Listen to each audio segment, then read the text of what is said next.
Hey guys, this is Jazmine Price from Solid Foundations Therapy, and I am back with your monthly therapy tip.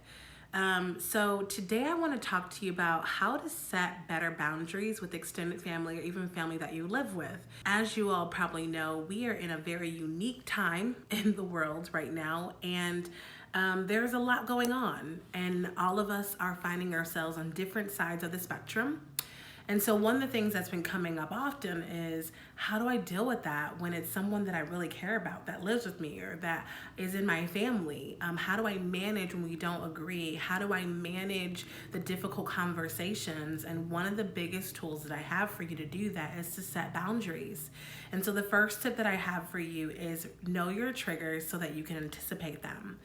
This tool is extremely foundational. The reality is that we get triggered sometimes. People say things, people do things that we don't like. But I also want to recognize that we can't control those people. We can only control ourselves. And so being self-aware and recognizing those triggers helps us to better self-regulate. The second piece to that tool is self-soothing. So when we are triggered, we need to also identify self-soothing techniques to help calm us down so that we can prevent the ticking turning into a boom. Okay, guys? The second tip that I have for you is name your limits. Naming your limits helps you to identify which boundaries need to be set and in what areas they need to be set in. Specifically, we're talking about extended family, and so this is extremely helpful.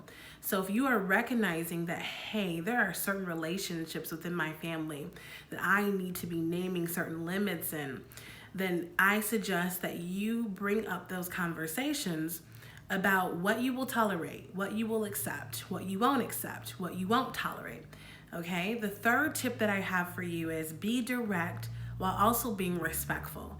This is a tip that I also gave in another moment with you guys. It was a Facebook Live moment when I was talking about boundaries. And the reason I'm bringing it up again, because I think we need to hear it again.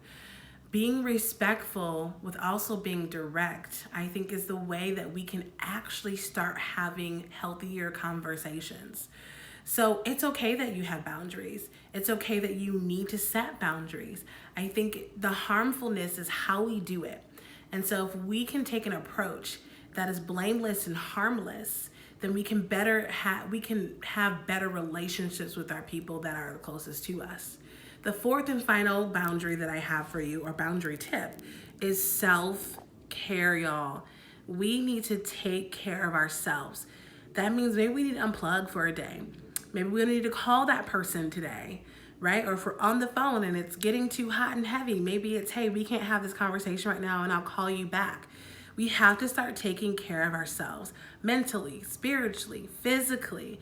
And when we're able to do that, I'm not saying that we always can't have the conversations or the solution is to always walk away. But I think in the times where we do have to engage, we're better able to do that in a way that doesn't harm us because we're taking care of ourselves. So I hope that you find these tips helpful. Have a wonderful day.